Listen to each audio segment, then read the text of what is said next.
இந்த ரிஷபம் ராசிக்கு குரு பெயர்ச்சியால் கெட்டவன் கெட்டிடின் கிட்டிடுமே ராஜயோகன்ற மாதிரி தான் இருக்கும். இந்த குரு பகவான் 3ஆம் பாவகத்துக்கு வருது. 3ஆம் பாவகத்துல உச்சம். ரிஷபத்துக்கு ஆதிபத்திய அசுபகிரகம் தான் குரு பகவான். இந்த குரு எட்டுக்குடியவன் இன்னொரு மறைவு ஸ்தானமாக இருக்கக்கூடிய 3ஆம் பாவகத்தில் இருக்கிறது விபரீத ராஜயோகத்தை ஏற்படுத்தக்கூடிய அமைப்பு தான். அந்த வகையில உங்களுக்கு பாசிட்டிவ் தான் இந்த குரு பயிற்சியுமே. ஆல்ரெடி உங்களுக்கு 2ஆம் இடத்துல இருந்த குருவால கடந்த வருஷத்துல பரவாயில்ல, கொஞ்சம் தொழில முன்னேற்றங்கள் ஏற்பட்டிருக்கும். பிசினஸ் பண்ணக்கூடியவங்களுக்கு கூட வருமானம் இல்லை, கடன் பிரச்சனையா இருக்குன்றவங்களுக்கு வருமானம் வந்திருக்கும். ஓரளவுக்காவது டெவலப் ஆயிருப்பீங்க. அதே போல வேலையில் இருப்பவர்களுக்கும் ஒரு ஊதிய உயர்வு கிடைச்சிருக்கும். கடந்த ஓராண்டுகள்ல ஒரு ஊதிய உயர்வு கண்டிப்பா கிடைச்சிருக்கும். அரசு பணி நிறுவனங்களுக்கு ஒரு பதவி உயர்வோ அல்லது ஊதிய உயர்வோ கிடைச்சிருக்கும். ஆனாலும் பொருளாதார ரீதியாக கொஞ்சம் மேம்பட்டுட்டு வந்தாலையும், கடனுடைய அழுத்தத்துக்கு கொஞ்சம் குறைச்சிக்கிட்டு வந்தாலையும், சில உறவுகளால உங்களுக்கு மன வருத்தங்களும் நிம்மதியற்ற சூழ்நிலை இருந்துகிட்டு இருக்கு. குறிப்பா பிள்ளைகள் வகையில் இருக்கக்கூடிய மன வருத்தம், பிள்ளைகளால செலவுகள், பிள்ளைங்க உங்க பேச்சு கேட்காம இருக்கிறது, அல்லது பிள்ளைகளுக்கு உடல்நல பாதிப்பு, அதற்காக மருத்துவ செலவு, இப்படி ஏதோ ஒரு வகையில பிள்ளைகளால மன வருத்தங்கள். அடுத்தது வாழ்க்கை துணைவராலும் மன வருத்தம், அல்லது வாழ்க்கை துணைவருடன் கருத்து வேறுபாடு, அல்லது வாழ்க்கை துணைவருக்கே உடல்நல தொந்தரவு, அதனால செலவுகள், பிரச்சனைகள். இப்படி கடந்த காலங்கள்ல 2025 உங்களுக்கு 2ஆம் பாவகத்தில் இருந்த குருவால உங்களுக்கு ஏற்பட்டிருக்கும். பொருளாதார ரீதியாக முன்னேற்றம் இருந்தாலும் வாழ்க்கை துணை ஒரு வகையில ஹெல்த் இஷ்யூஸ் போன்றவை கடந்த காலங்கள்ல சந்திச்சிருப்பீங்க. இப்ப இந்த குரு பகவான் உங்க ராசிக்கு 3ஆம் பாவகத்துக்கு ஜூன் 1ஆம் தேதி வருது. இந்த ஜூன் 1ஆம் தேதி 3ஆம் பாவகத்துல உச்ச குருவாகிறார். 8குடியவன் 11ஆம் அதிபதி 3ஆம் பாவகத்திலிருந்து உபஜயஸ்தானம் இந்த பாவகத்திலிருந்து பலன் கொடுக்க போறாரு. எந்த மாதிரியான பலனை கொடுக்கும் அப்படின்ற விஷயத்தை தான் இந்த வீடியோல பார்க்க போறோம். வணக்கம், நான் உங்கள் ஆஸ்ட்ரோ பழனிசுவாமிகள். இந்த சேனலை பொறுத்தவரையிலும் சரியான கைடன்ஸும் சரியான ஜோதிட தகவல்களும் கொடுக்கக்கூடிய சேனல். நீங்க விருப்பப்பட்டாக இதை சப்ஸ்கிரைப் பண்ணி தொடர்ந்து பாருங்க. இந்த வீடியோ பிடிச்சிருந்தாலையும் லைக் பண்ண மறக்காதீங்க, மற்றவர்களுக்கும் ஷேர் பண்ணுங்க. இப்போ இந்த குரு பெயர்ச்சி ஜூன் 1ஆம் தேதி ஏற்படுது. 2026 ஜூன் 1. 2027 மே மாசம் வரலும் இந்த குரு பகவான் கடகத்துல தான் இருப்பாரு. கடகத்துல குரு உச்சம். நடுவுல அக்டோபர்ல இருந்து ஜனவரி வரலும் அதிசார பயிற்சியும் ஏற்படும். அந்த காலகட்டம் 4ஆம் பாவகத்துக்கு வரும் குரு. குரு 4ஆம் பாவகத்துல வர்றதுமே உங்களுக்கு நன்மைகளை கொடுக்கும். தொழில் ரீதியாக உங்களுக்கு அப்போ முன்னேற்றத்தை கொடுக்கும். சோ 4ஆம் பாவகத்துல வரக்கூடிய காலகட்டமும் பெஸ்ட் தான். இப்ப 3ஆம் இடத்துல குரு இருக்கு. அதுக்கு என்ன பலன்? 11ஆம் அதிபதி 3ஆம் பாவகத்துல இருந்து உங்களுக்கு 11ஆம் பாவகத்தை பார்க்கும். அந்த வகையில பார்க்கும்போது லாபங்கள் வரும். தொழில்ல ஒரு திடீர்னு ஒரு புகழோ வெளிச்சத்துக்கோ வருவீங்க. அரசியல்ல இருக்கிறவங்களுக்கு கூட பாத்தீங்கன்னாக்க திடீர்னு புகழும் வெளிச்சமோ அல்லது ஒரு பதவியும் கிடைக்கிறதுக்கான வாய்ப்புகள் உண்டு. அரசு பணியில இருப்பவர்களுக்கு மீண்டும் ஒரு முறை இந்த வருஷமும் நீங்க எதிர்பார்க்கலாம். ஒரு பதவி உயர்வு அல்லது ஊதிய உயர்வு கண்டிப்பாக எதிர்பார்க்கலாம். அதே போல தனியார் பணியில் இருப்பவர்களுக்குமே சேலரி வைஸ் இன்கம் growth ஆகும், முன்னேற்றங்கள் உண்டு. பிசினஸ் பண்ணக்கூடியவர்களுக்கு உங்களுடைய தனித்திறமை பழிச்சிடும். தொழில டெக்னாலஜி புகுத்துவீங்க, அதன் மூலம் வருமானம் கூடுதலாகவே கிடைக்கும். ஆர்டர்கள் நிறையவே வரும்.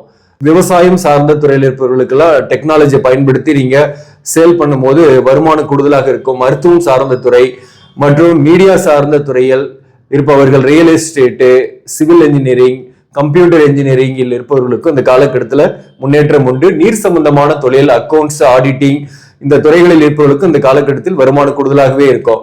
வாக்கால் பழகக்கூடிய தொழில், சேல்ஸ் அண்ட் மார்க்கெட்டிங், இன்சூரன்ஸ், ஆசிரியர் பணி, வக்கீல், இந்த துறையில் இருப்பவர்களுக்கும் வருமானம் கூடுதலாக தான் இருக்கும். ஸோ வருமானம் இந்த வருஷமும் உங்களுக்கு 2026 ஜூன்ல இருந்து 27 மே மாசம் வரலுமோ வருமானம் பெட்டரா இருக்கும். இப்போ வாங்குற சேலரி விட ஒரு 5000 ரூபாய் எக்ஸ்ட்ரா வாங்குறதுக்கான வாய்ப்புகள் பெரும்பாலானோருக்கு இருக்கு. நடக்கக்கூடிய தசாபுக்தி உங்களுக்கு ஒரு யோக கிரகத்தோட தசாபுக்தி நடக்குதுன்னா கடுமையான முயற்சி செஞ்சு அந்த முயற்சியின் மூலம் வெற்றி அடைவீங்க. 3ஆம் பாவகம் என்பது தைரிய வீரியம் ஸ்தானம். அதனால தைரியமா செயல்படுவீங்க, வீரியமா செயல்படுவீங்க, விவேகமா செயல்படுவீங்க. முடிவெடுத்தலில் சிறப்பான முடிவாக இருக்கும். கம்யூனிகேஷன் கரெக்டா இருக்கும். கம்யூனிகேஷன் கரெக்டா இருந்தாவே சாதிக்கலாம் நிறைய. நம்ம கரெக்டா மற்றவங்களோட கம்யூனிகேட் பண்றோம்னா அதுதான் நம்மளுடைய வெற்றியோட அடிப்படையே.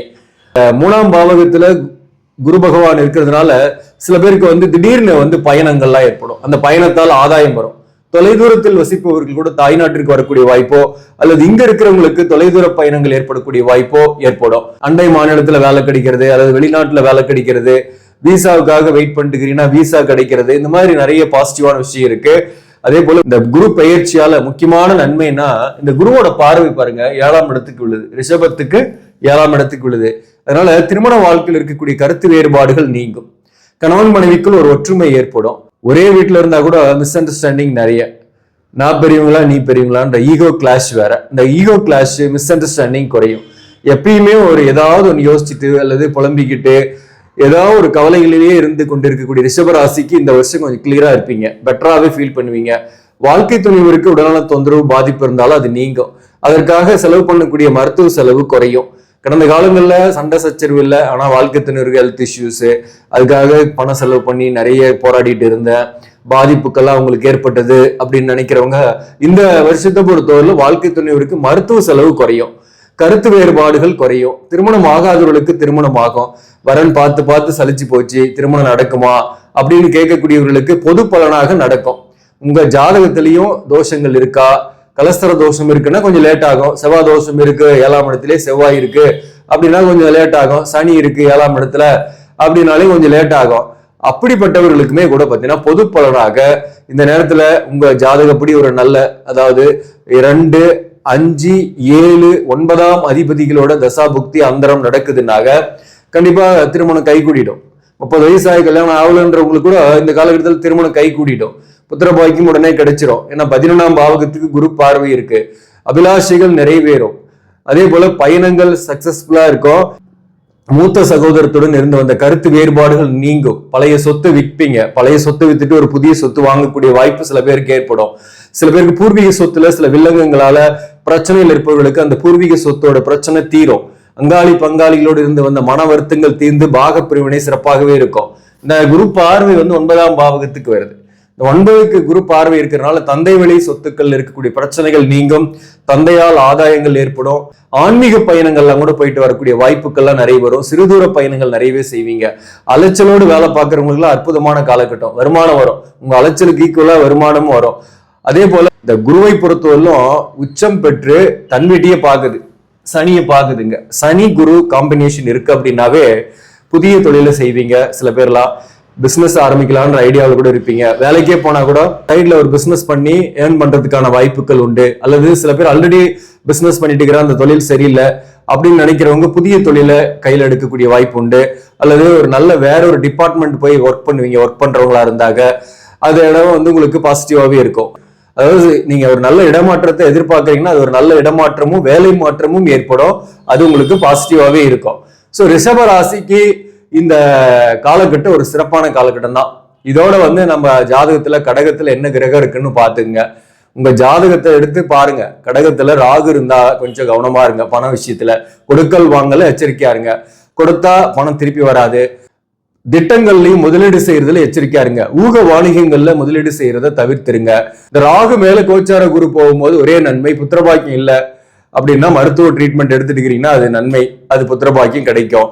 கேது இருக்குன்னாலையும் உங்களுக்கு இந்த கடகத்துல கேது இருக்கு அப்படின்னாலையும் அது மேல இந்த கோச்சார குரு போகும்போது ஆன்மீக ஸ்தலத்துக்கு எல்லாம் போயிட்டு வருவீங்க, மகான்களுடைய ஜீவ சமாதிக்கு போய் வழிபாடு செய்வீங்க. பயணங்கள்லாம் நிறைய இருக்கும், ஆனா பண பிரச்சனைகள் கொஞ்சம் இருக்கும், தட்டுப்பாடுகள் ஏற்படும். ராகு இருந்தாலே தட்டுப்பாடுகள் ஏற்படும், கடன் வாங்கக்கூடிய சூழ்நிலை ஏற்படும். ஸோ அதிக கடன் படுறது, அகலக்கால் வைக்கிறத தவிர்த்துருங்க. உங்க ஜாதகத்துல எடுத்து பாருங்க. இந்த கடகத்துல ராசி கட்டத்துல கடகத்துல ராகு அல்லது கேது இருக்குன்னா மட்டும்தான் நெகட்டிவ், மீது எந்த கிரகம் இருந்தாலும் பாசிட்டிவ் தான், பிரச்சனை இல்லை. முக்கியமா இந்த கடகத்துல சுக்கிரன் இருக்குன்னாக திருமணம் ஆகாம இருக்கீங்க, நீண்ட நாளா திருமணம் ஆகல, ஆண்களாக இருக்கீங்க அப்படின்னாக்க திருமணம் ஆகக்கூடிய வாய்ப்பு மிக அதிகம். அதே போல இந்த கடகத்துல செவ்வாய் இருக்குன்னாலையும் திருமணம் ஆகாத பெண்களாக இருக்கீங்கன்னாக்க உங்களுக்கு திருமணம் ஆகக்கூடிய வாய்ப்பு உண்டு, சொத்துக்கள் வாங்கக்கூடிய வாய்ப்பு உண்டு, உங்க சகோதரருக்கு நன்மை ஏற்படும். சுக்கிரன் இருந்தாலையும் வீடு வாங்குறது, வாகனம் வாங்குறது போன்றவை ஏற்படும். அதே போல குரு இருக்குன்னு வச்சுக்கலாம். இந்த இடத்துல இந்த கோச்சார குருவும் அந்த குரு மேல போகும்போது மேக்சிமம் உங்களுக்கு ஒரு வாழ்க்கையில் ஒரு படி உயர்வீங்க. திருமணம் ஆகாத ஆணா இருந்தாலும் சரி பெண்ணா இருந்தாலும் சரி திருமணமாக உடனே குழந்தை பிறப்பு போன்றவை ஏற்படும். ஸோ அப்போ குரு இருந்தாலும் உங்களுக்கு நன்மை தான், திருமணம் ஆகும். திருமணம் ஆகாதவங்களுக்கு அதே சமயத்துல சூரியன் இருந்தா பதவி உயர்வு, ஊதிய உயர்வு, கௌரவமான சூழ்நிலை வேலையில ஏற்படும். சனி இருந்தாலும் உங்களுக்கு வேலையில நல்ல மாற்றங்கள் ஏற்படும். தொழில் மாற்றம் சில பேருக்கு ஏற்படும், அது உங்களுக்கு பாசிட்டிவா இருக்கும். புதிய தொழில கையில் எடுத்து வாழ்க்கையில முன்னேற்றங்களை காண்பீங்க. சொந்த தொழில் எண்ணங்கள் வரும். சொந்த தொழில் செய்யும் போது அதுல வருமானங்கள் வரும். சனி இருந்தாலும் பாசிட்டிவ் தான். அதே சமயத்துல இந்த இடத்துல புதன் இருந்தாலும் படிக்கக்கூடிய மாணவர்களுக்கு முன்னேற்றங்கள், விரும்பிய கோர்ஸை ஜாயின் பண்ணக்கூடிய வாய்ப்புகள் உண்டு. ஒரு பக்கத்தூர்ல போய் படிக்கிற மாதிரி இருக்கும். புதன் இருந்தாலும் ஆடை ஆபரண சேர்க்கை, பிளாட் வாங்குறது போன்றவையெல்லாம் ஏற்படும். ஸோ அப்போ இந்த வகையில பார்க்கும்போது இந்த குரு பெயர்ச்சி பாத்தீங்கன்னாக்க உங்க முயற்சிக்கேற்ற பலனை கொடுக்கும், முன்னேற்றத்தை தரும். உங்களுடைய புகழ் வெளிச்சத்துக்கு வரும். பிள்ளைகளால் இருந்து வந்த மன வருத்தங்கள் சற்று குறையும். குரு 11ஆம் பாவகத்தை பாக்குறதுனால பிள்ளைகளுடைய உடலான தொந்தரவு போன்றவை இருக்குன்னாக்க அந்த உடல்நல தொந்தரவு போன்றவை நீங்கும். சோ அப்போ குரு பாக்குற இடத்த வளப்படுத்தும். 3ஆம் இடம் என்பது ஒரு மறைவு ஸ்தானம், ஆனாலும் உச்ச குருவா இருக்கிறாரு. அதே போல இந்த ரிஷபத்துக்கு ஆதிபத்திய அவயோகி மறைந்து நிக்கிறது தான் நல்ல பலன். 2ஆம் இடத்துல இருக்கிறத விட இப்ப 3ஆம் இடத்துல இருக்கிறது இன்னும் கூட பெஸ்டா இருக்கும். போன வருஷத்தை விட இந்த வருஷம் இன்னும் ஒரு படி மேல உயரக்கூடிய வாய்ப்பு உண்டு. இதுல எக்ஸெப்ஷனும் இருப்பீங்க. ஏன்னா நம்ம சொல்றது ஒரு பொது பலன் தான். நம்ம ஜாதகப்படி எந்த கொடுப்பனும் இல்லை அல்லது சரியில்லாத தசாபுக்தி நடந்துட்டு இருக்குன்னா அவங்களுக்கு கொஞ்சம் கஷ்டங்கள் இருக்கும்.